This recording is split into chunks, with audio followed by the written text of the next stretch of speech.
Spain are the Europeans champions. And hey, what just happened in Europe? No one expected that England at the end of the day could not lean their hands on the or lay their hands on the trophy for sure. And Spain have become second champions of Europe for 1 decade.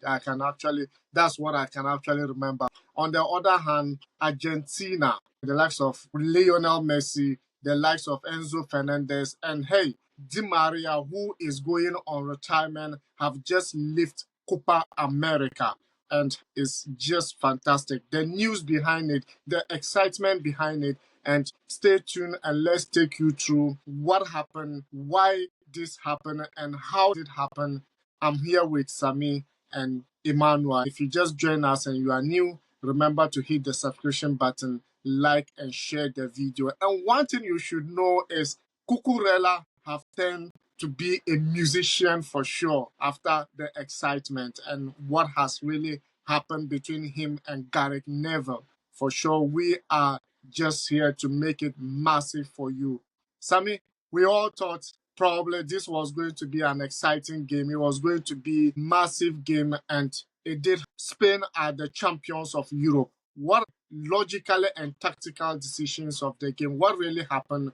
Well, I was in Berlin, but unfortunately, I was not able to get into the stadium. But then, watching the game, I think both coaches were good for the final game. I'm going to give it. I've been able to bash Southgate for a long time, but I think his tactics was also good, especially in the first half. Looking at the way they positioned themselves and the way they were defending and they were attacking, I think it took the Spanish side by surprise. Looking at the way they were pressing. So the first half was a bit boring because nobody was trying to risk it. We saw everybody was being compact. So I'll give the first half to Southgate because we all know that Spain is a flowing team when they are with or without a ball. But then the first half of the game was a very good one from the England side. Now, coming from the second half, that is where I think a lot of changes and a lot of tactics came into being.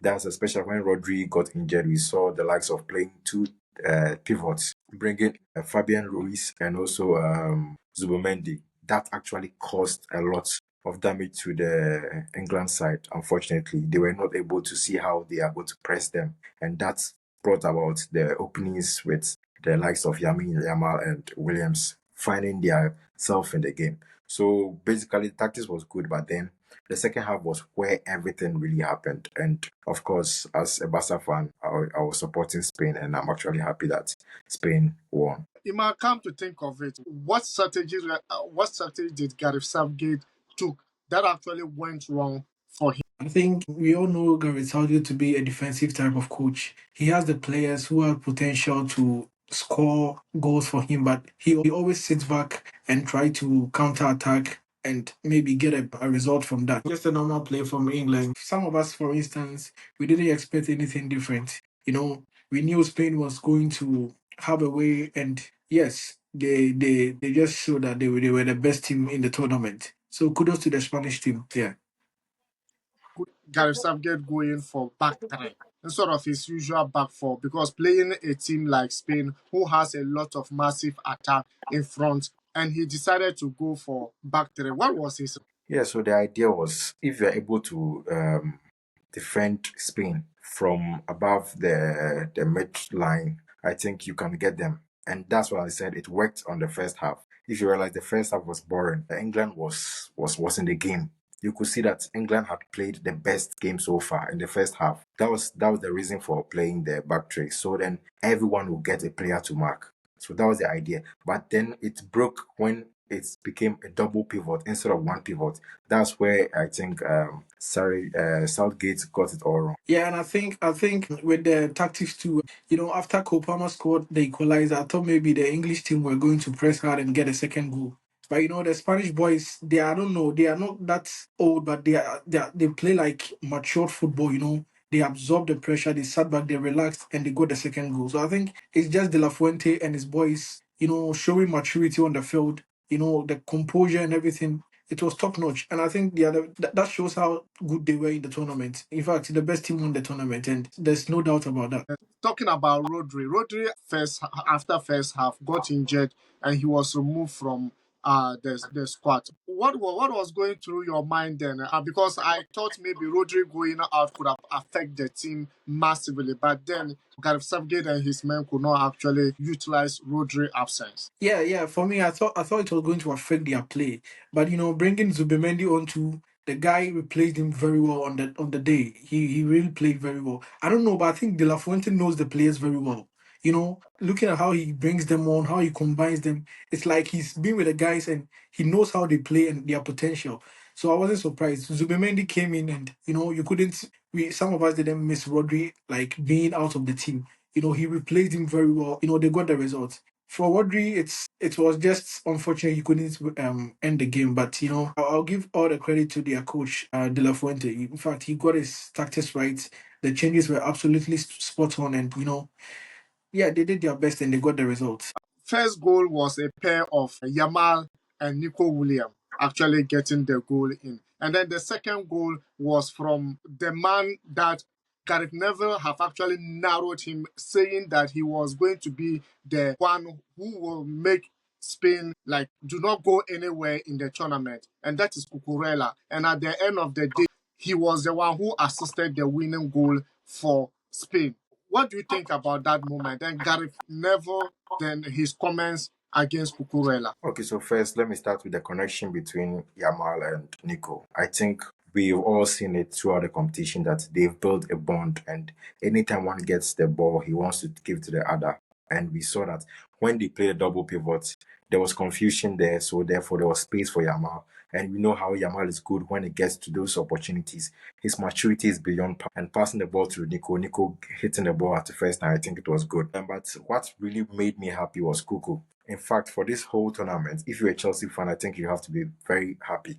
Because for me personally, I think he had the best performances in the whole tournament. Because coming to the tournament, people regarded him as the weakest link, as you said. Gary Neville said that he is the weakest link, and through him, Spain is not going to. But then the consistency of this guy playing with top wingers and stopping each and every one, that shows how matured this guy has been. And I think, yes, at the end of the day, I like what he told Gary Neville. I like it. That was a shot thrown to him. And I think it's high time that these people should get their piece of what they say. But then he has really proven the whole world that he's really an incredible left back. And I think at this moment, every team would love to have him because he has proven it. Ima, lastly on Euro 2024 for sure, or Euro competition 2024. Rodri being the best player of the tournament and Lamine Yamal also being the best young player of the tournament. What's your thought on that? Yeah, for me, Yamal deserved to be the young player of the tournament for sure.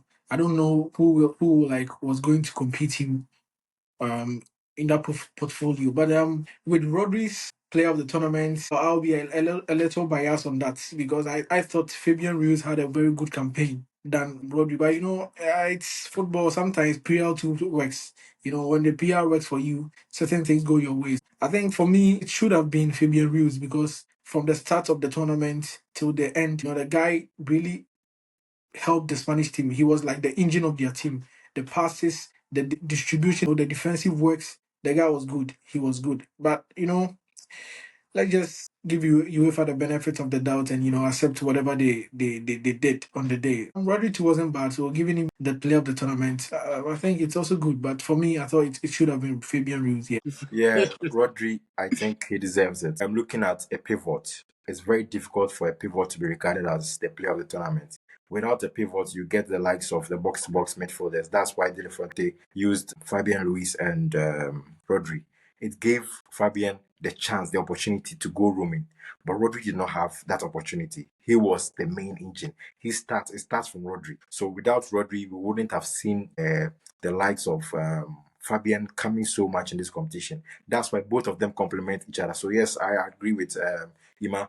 If he hadn't gone for Rodri, he should have gone for Fabian because both of them were the engine of the Spanish national team. And also the system has been placed. So anybody who comes in and out, there's always a system, and I think that's what happened. Copa America. We talked about Lionel Messi, the time that he was just massive and the goat of football, was not able to lift trophies for Argentina. But at his late age and the time people thought he should have been retiring, that is the time he's winning trophies for Argentina. Now he have won everything, that is World Cup, and also this is his second time of winning Copa America. What's your thoughts on Lionel Messi? Should he retire with this Copa America or he still have years? It was incredible. We just were over the moon. Messi winning the Copa the second time. And this shows how interesting his career has been. For me, I don't think he should retire because the football brains that man has, it has never been seen before. And looking at the kind of team that Argentina is having, I think they will need a leader like him, even if he's not able to play, with his mere presence. And we saw it at the end of the game. His mere presence with the Argentina squad alone is enough. They want to fight for him. They want to fight. And that spirit, I think they still needed to take him to the World Cup. And afterwards, I think he can retire. If we're talking about Copa America, we all know Colombia and Argentina was going to be a fight. And probably everyone thought Argentina was going to win it. Yet they still go ahead to do it. How exceptional they are in the American tournament. I think Lionel Scaloni has built a massive team, and the foundation of that team is Leo Messi. He's built some boys around the guy that makes him feel so comfortable. Even if he's not available, you can see that the boys are pushing very hard. I think for me, maybe for about a decade that I started following football, this is one of the best Argentine team I've seen.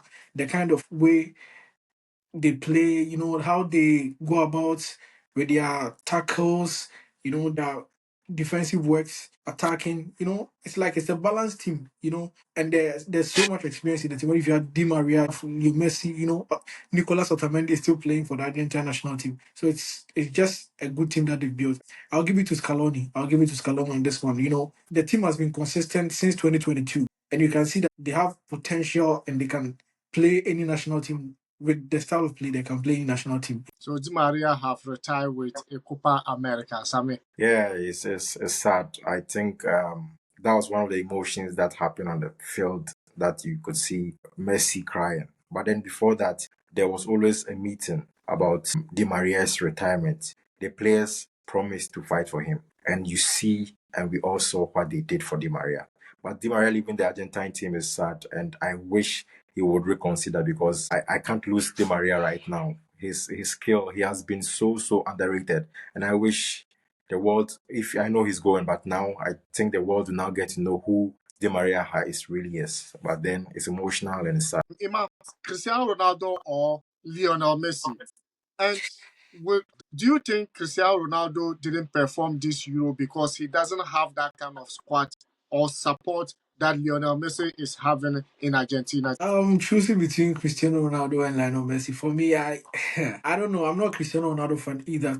I'm not a Messi fan. So Yeah, I'll that's why just the question is with you. yeah, I'll just be fair. I'll just be fair on this one. I'll just be fair on this one. It's Leo Messi for sure. You have to understand the guy is out of this world. His talent, the way he handles the ball. He's just a great player. For me, I'll just put Lionel Messi ahead of Cristiano Ronaldo.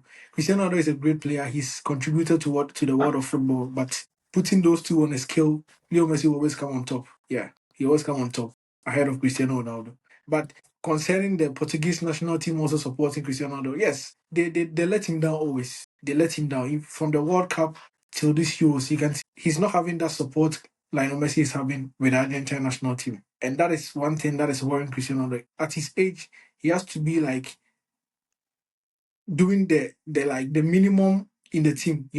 He has to give everything to the players, Joao Felix and the other guys to also do it. She should be playing like at least 60 minutes or at most 60 minutes of football, and maybe he'll just go to the bench. But he wants to do it all. Cristiano Ronaldo we used to know 10 years ago is not the Cristiano Ronaldo we know now.